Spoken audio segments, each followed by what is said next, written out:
pre-recorded video for our lesson in semifinals. So this will serve as our first lesson for your semifinals. So let's now proceed to our main topic for this morning. So we'll be discussing again the continuation for the last midterm, which is the types of or the strategies and methodology of a teacher or a medical practitioner in a certain community. So another methodologies or strategies that we can apply in a certain community is a drill. So drill is the definition of the term or a practice that defined as a method of instruction characterized by systematic repetition of concept. Example of a drill examples are the practice problems. Drill and practice is a discipline and repetitious exercise used as a mean of teaching and perfecting a skill or procedure. Or literally, it is actually a definition of a classroom technique to aid memorization by way of the spaced repetition. Drills promote the acquisition of knowledge or skill through repetitive practice. Drill exercise can give the teacher or the practitioner immediate feedback about learners' understanding at each phase of the lesson. So always remember that if we're talking about drill, it is actually a methodologist or strategy of a certain practitioners that has something to do with repetition. If there is a repetition or there is a repetitive practice, drill is one of a methodology that you will be using. So what are the some examples of drills? Of course, we have those repetition drill, substitution drill, question and answer drill, also example. Transformation drill is one of the example of a drill. So, maraming magagawa or maraming examples which is pertaining to this kind of a methodology or strategies. So, that explains the drill. Next, we have team teaching. Team teaching is a method of teaching or an instructional strategy in which two or more than two teachers working together with a group of students or class provide abundant opportunities for individual to share their collective and complementary skills and abilities towards better result. Allow also the teacher to this is the opportunity to apply what they know and support each other as they implement and refine practice. Of course, in teaching, team teaching is applicable for those teachers that is same with regards to their field. Like for example, if you are a graduate of a mathematics major, so team teaching is applicable if you have the same field and you are teaching the same subject. It also applicable if you have the same subject. It's okay. It's okay to use team teaching. How about we use it in the community? Of course, in the community, you as a medical practitioner, you can have the so-called team teaching in providing the facts or in providing the information to the community. Hindi lang naman natin masasabi that you are the one to reach out the community, ikaw lang din ang magda-discuss with regards to your platform or with regards to your program. Not only with that, pwede mong gawin na since you are good in this kind of field, ikaw ang magda-discuss nun and the other kind of program naman of yours, iba naman yung magda-discuss. So, for that, you are having a team teaching. Meaning to say, you are sharing one another's ideas. Okay, so that is team teaching. Along the methodologies and strategies, this one is quite what do you call this? Hindi bihirang ginagamit with regards to this to teaching naman. Bihira talagang ginagamit ang team teaching. But if a teacher also use a team teaching, it can provide a wide aspect of information, right? Kasi as we all know, two heads is better than one.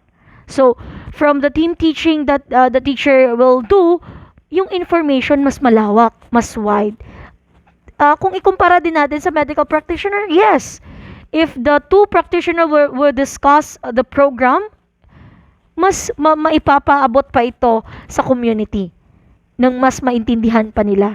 So that's it. That is, I think, the last two methodologies or strategies on how can you deliver a platform or how can you deliver your program to the community, or even in the classroom management you can deliver such this kind of strategies and methodologies.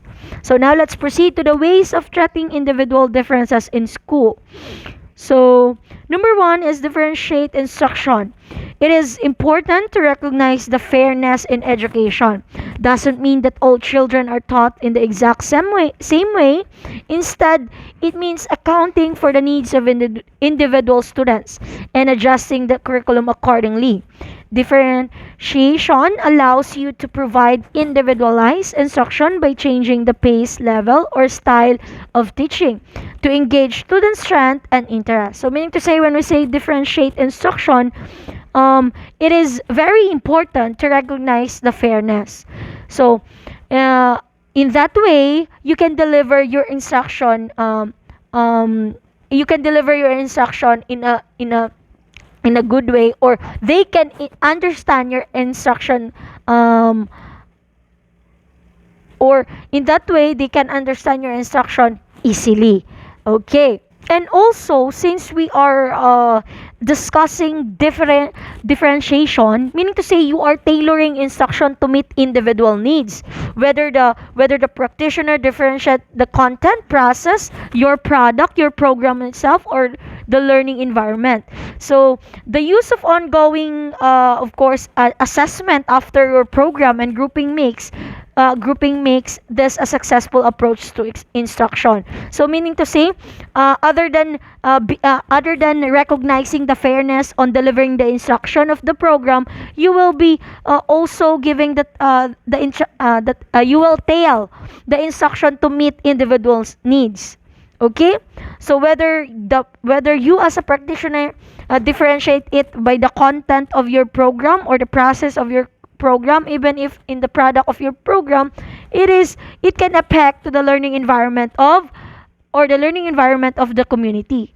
So, yan talaga yung number one na i-allow ninyo with regards to delivering your program, or to regards on how you treat the individual in the community. You have to deal with the differentiate instruction, or you have to recognize the fairness of education. So that's it. That is the first one on how you treat the individual in the different school or in the different community. Next would be capitalize on learning styles. Student or persons in the community learn in a number of different ways. Visual learners learn most effectively from visual information, while auditory learners learn best from verbal or audio presentation. Tactile kinesthetic learners do well when touching or moving in some way as they take in information, or experiential learning. So, by this one, you can eventually know if the person is in, or if the student is in visual learner, or is a visual learner or a auditory learner. Kasi you can differentiate the student, the ability of the student on how they can understand what you are talking about. Pwede yon. If you will deal with the certain program that is much more in visual pictures, you can eventually see that your participants or your student can catch the lesson, can catch the program itself by looking at the visual. Okay, but somehow if you are good on talking, or you are good in verbal way communication, like for example auditory, and your student is good on listening. Okay, so meaning to say, that learner is an auditory learner. So your way of teaching is on verbal or audio presentation. While if you have to move a little bit movement, your student or your person that you are teaching about your program is on that tactile kinesthetic. So if you have a learner, or if you have a person in the community that can learn easily in by movement, of course your program should apply application, demonstration, experiential learning. that is a good way on how to treat a tactile kinesthetic learners.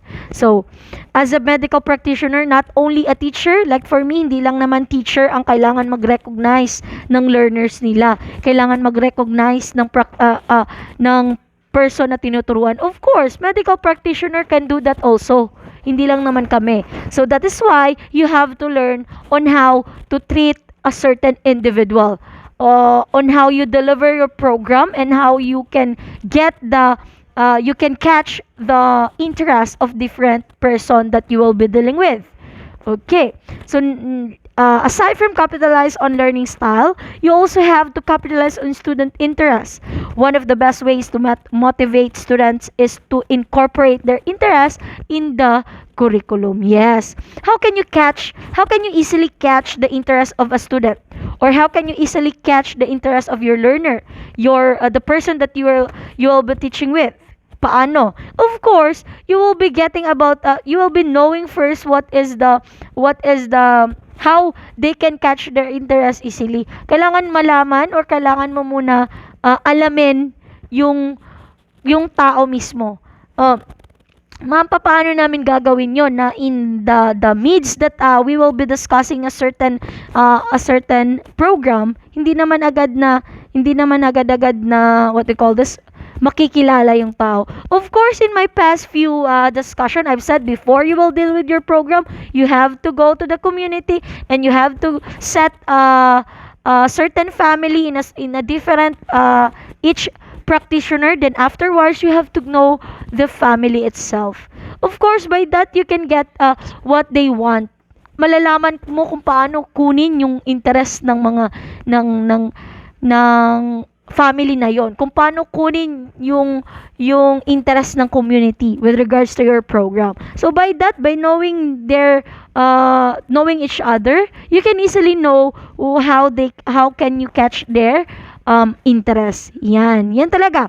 If you have to go to the community, you have to set first each practitioner a family. Diba na-discuss na natin yan? So that this capitalize on student interest or the person in the community interest, you can apply it in that discussion na nabigay ko. Okay? So next we have use computerized instruction. Most students enjoy working with computers, which can stimulate their interest in schoolwork. This one is most applicable if you are teaching in the institution. If you are a graduate of a medical field, not in a same man na if you have a graduate with this field, nasa field ka lang talaga. No, you can apply also in teaching. So use computerized instruction is magagamit mo if you are a professor in a certain institution. So, of course, nowadays in the 21st century, of course, the students are learning on the computers, 'di ba? Ito ang pinapag-aralan natin. Like for example, different core subject in your field. Lahat ng yun pwede makita na sa social media. There are certain social media that can give or that can deliberate a quality education. Like for example, Google can give you a certain answer of your question, inquiries. YouTube can give you a certain answer of your question also. And not only with that, even in Facebook and some social media like Twitter and Instagram, right? So that is why if you involve your lesson to a certain instruction, like you involve it in a computer, mabuboost talaga yung interest. Makakatch talaga ang interest ng mga bata sa lesson mo. So that's why use computerized instruction is one of the way on how to treat the individual or how to treat the differences, treat individual differences. Sorry. So yan. Okay? So let's move on. Group students effectively. Group project provide great opportunity for you to put together the talents of the students in complementary ways. Okay, group students is very known in a face-to-face classroom management or in a face-to-face classroom discussion, right? Kasi lagi ito Once after the discussion, I will group you into two groups, okay? Ganyan, the teacher will always say that the activity will be in grouping. Okay, what is the purpose on why you have to group your student or why you have to group the certain learner? Of course, in that time, you have the so-called sharing of ideas. In a group setting kasi, not only one mind ang gumagana, but marami kayo. So yun na nga, balik natin ang kasabihan na two brains is better than one. So group student effectively, meaning to say in this time you can share your idea. Then aside from sharing your idea, it's like give and take. You can give your idea, then afterwards the person or your group mates will give their idea, then you will take it. So that is group student effectively. Next, we have considered outside placement option. So some children may have needs you simply cannot meet in the regular classroom. So at this time, work with your school specialist to ensure skills are developed in other settings. So I don't know if in the face-to-face in different university this is applicable, which is the outside placement option.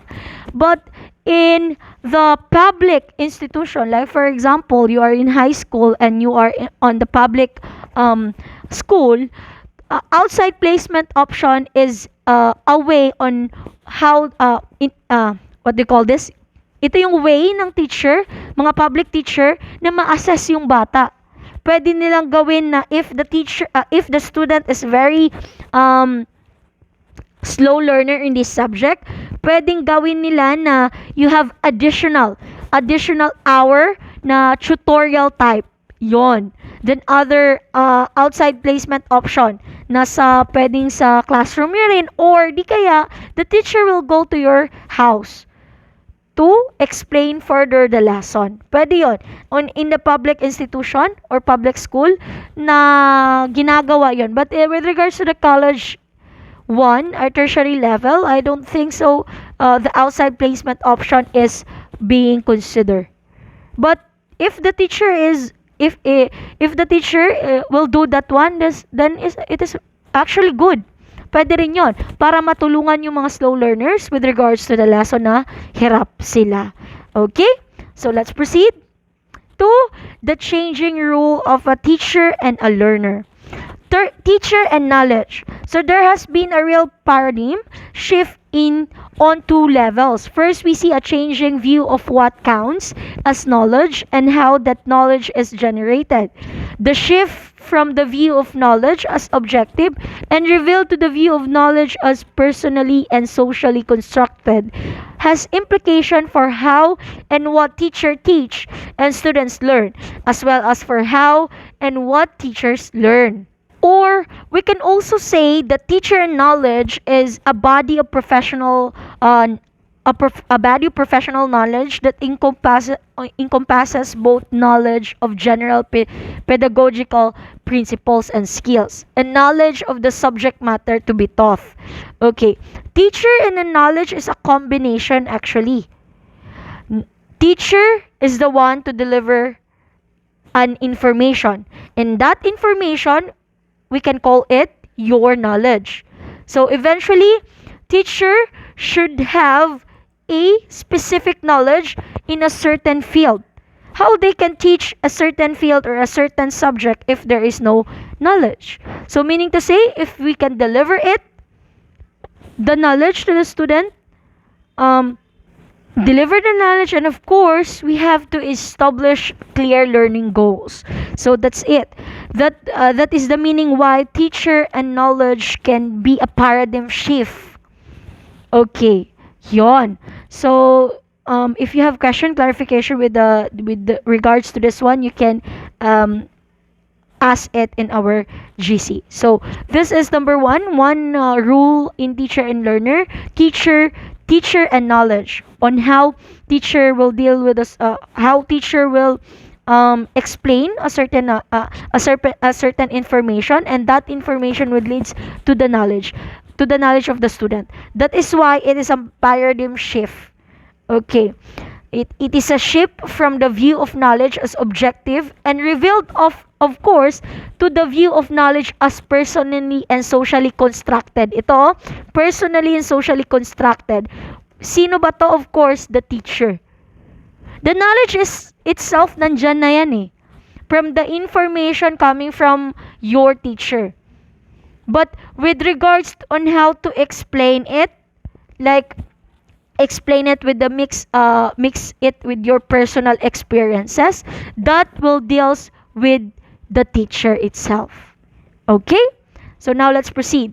So for the teacher who still think of knowledge as discrete bits of information about particular subject student, for teacher who have shifted their view of knowledge, student learning has more to do with understanding concept and being able to use their understanding to solve problem. Of course, in delivering a certain information, the student now will understand the information that given to them. Then aside from understanding with that concept, meaning to say that that certain information that they get, they make it, or they make it a way to solve a certain problem. Okay, yan yung magagamit nila para bigyan ng solusyon ang problem na binibigay, of course, ng teacher. So from the information itself na binibigay ni teacher then afterwards, naintindihan naman ng estudyante, then yun yung magiging solusyon niya on how we deal the certain questions that the teacher will give also to them. Okay? Then secondly, we see a shift from the view of the teacher as technician to the vision of teacher as a learner, as a thoughtful practitioner, as a creator of knowledge. This newer view is becoming part of national conversation about school improvement as educators consider the nature of knowledge, of knowing, and of learning. So meaning to say, teacher is the one to give knowledge talaga. But not only the teacher, nowadays yun na nga sinasabi ko, nowadays social media can give information, can give knowledge. But can you observe on how the social media taught a certain field or a certain subject? Iba pa rin talaga if your professor will give you as information, 'di ba? Kasi your professor can get the information in the different ways, not only in a single references, but they can give you a different references. That is why teacher pa rin is one of a tool to give knowledge. Kasi bakit sa social media, if you get the social media in Instagram, you can not say that it is a correct information. Even in Google, there are some of the Google answers that is what they call this, that is revised, that is edited. Okay, so you cannot say that the answer of the Google is correct. So maganda pa rin that if your foundation is coming from your teacher, kasi your teacher know how to deal with the different references. Okay, so now let's proceed. Teacher as a professional. So teacher and knowledge, then swift to teacher as a professional. Where teacher are viewed as professionals, there is an emphasis on providing them with high quality preparation and professional learning opportunity, on creating schools that function as professional learning communities and support teacher success. Teachers' work used to be described as technical work with the expectation that teachers would be successful if they mastered a prescribed set of skills and techniques. So it means that they should not only conduct their work in effective manner, but work to improve their skills, collaborate with colleagues and parents, and also think creatively about the challenges that they face. So that is the meaning on how the teacher as a professional. So meaning to say, not only in the student itself, but also in their colleagues. Makita mo man on how the teacher will deliberate with the colleagues and also with your parents. Makikita ang professionalism ni teacher. And of course, on how the teacher will deal if in the classroom management. Kung paano niya ipakita ang professionalism niya with regards to the different problem that you will raise. So that is That is the meaning on how the teacher as a professional. Okay? So now let's proceed. Teachers collaboration and collegiality. So in reform efforts emphasize collaboration between the teacher, between the student, and between the teacher and student. Members of the school community are better supported to change practice when they are not isolated or in competition with each other. So meaning to say, teachers collaboration. This is actually observed between the teacher and the student. Not only the teacher and the student, but also to student, teacher to teacher. You have to collaborate with a certain ideas that you have. You have to collaborate with a certain task. And also as a student, you have to collaborate to your teacher. And as a teacher, you have to collaborate to your student. So that will be the means of collaboration, the support emphasizing the support of your student to you, and your support as a teacher to them. Okay, so that is teacher collaboration and collegiality. Okay, next, teacher's agency. So the word agency is used to bring together the ideas of power and action. Teachers must believe that they have the power to take action, and that their action will impact student learning before they are likely to make significant changes to their practice. Of course, yes. As a teacher, you have to set your mind that you are a commander, of course, yes. Di ko pa mabanggit. Commander ka sa ship na meron ka. For example, your ship is your classroom and you will be the commander in charge. So, ikaw talaga ang magbibigay ng ideas. So, you have a power to give the ideas, and also you have a power to learn also. Not in a sense that if you are a teacher, bigay ka ng bigay. Kaya nga merong Q&A, question and answer, so that you can assess the learnings, of course, of your student. Hindi man nating sinasabi that the teacher will know everything, but the teacher will guide you in your field. Ganon. Hindi natin nasabi kasi tao lang din si teacher. And all of us as an idea.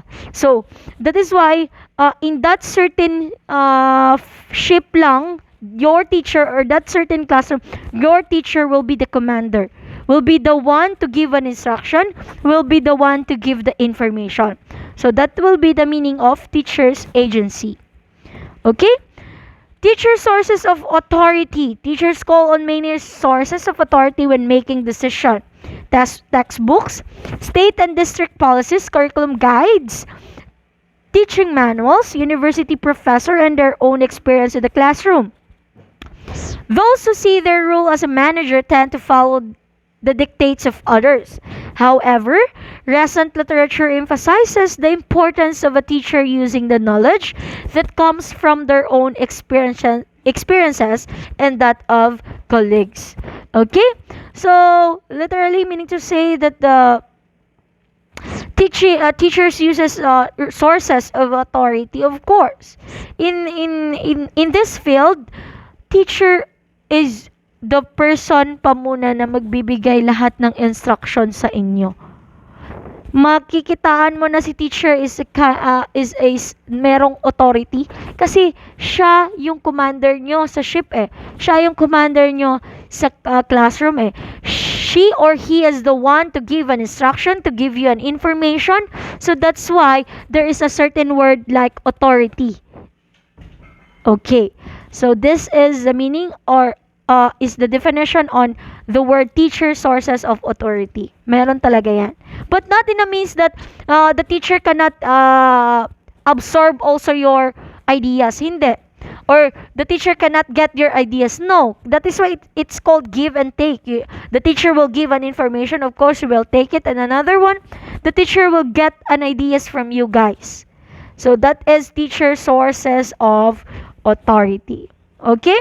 Let's go now to another approach. We have conceptual approach. Conceptual approach, choosing and defining the content of a certain discipline to be taught through the use of pervasive ideas as against the traditional practice of determining content by isolated topics. Meaning to say, or in a simplest word, the teacher this time designed a lesson that focus on concept instead on individual facts. So meaning to say, she or he is teaching conceptually. Concept can be understood as categorized that can contain smaller facts or ideas but are simultaneously part of a larger categories. Okay, so always remember that in a conceptual approach, the lesson of the teacher is focused on the concept instead in the individual facts. Concept talaga.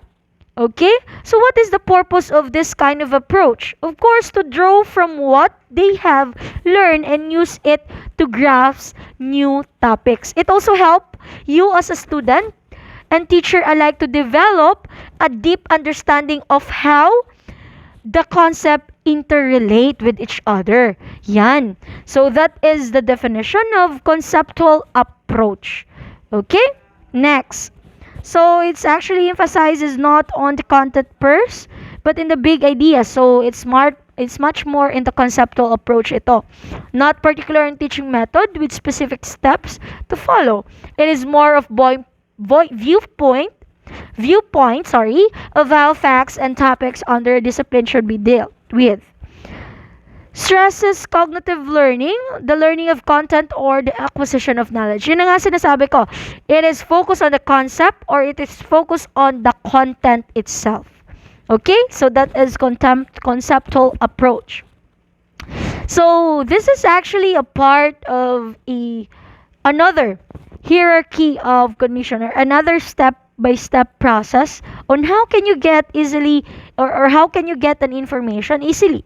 So these are the approach, recognizing the hierarchy of cognition. So these are the level. We have conceptual scheme, principle, generalization, concept, fact, yan. Okay, so that's it. Let's proceed now. Of course, let's define first the term fact, term concept.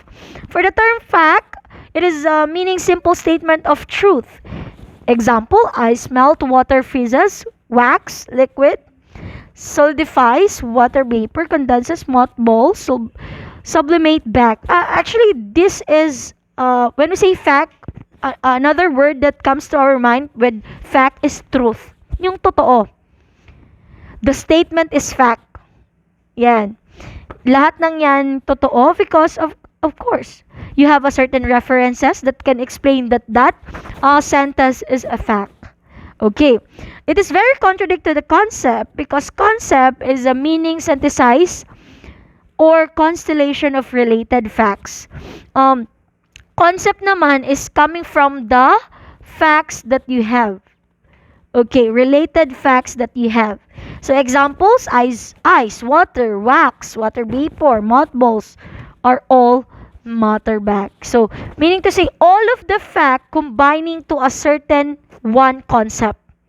Okay? So, that is term concept and term fact. Okay? How about term generalization? Of course, meaning general statement relating two or more concept. So, from a single fact to a concept and to a generalization which is a combination of two or more concept. So what are examples?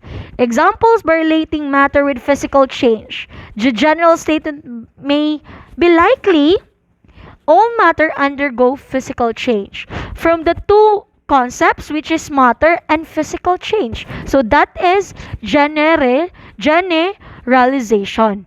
Okay? So that is the differences between term fact, term concept, and term generalization. From a single fact, that is truth, from the combination of a related fact, which is concept, and from the two or more relating concept, which will deal with generalization. Okay, so let's proceed. From generalization, of course, there is also term principle. Meaning statement of fundamental process, true without exception. Within the statement, stated limitation, capable of demonstration or illustration. Examples: the principles involved in the physical change of the matter is conversation. So, meaning to say, it is actually by the means of fundamental processes. There is so-called processes in this kind of term.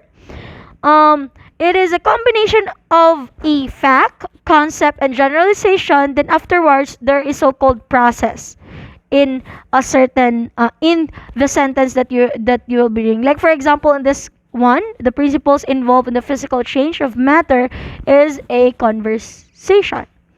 Okay, so in that time, we will be dealing with the fundamental process. That is the keyword for the term principle, fundamental process. Okay, let's proceed with the term conceptual scheme. So, meaning the main pervasive theme underlying a major field of study. So, example of this one, understanding the environment through matter and energy. Okay, so in this term, we will be focusing on your major field. Kung ano ba talaga yung pinag-uusapan in regards to the topic. Of course, kanina pa, from the fact, our topic is all about matter, and of course, oh, yes, it's all about matter. And of course, how matter will deal with the environment. So that is your major field. So in that time, you are actually giving a conceptual scheme. Okay?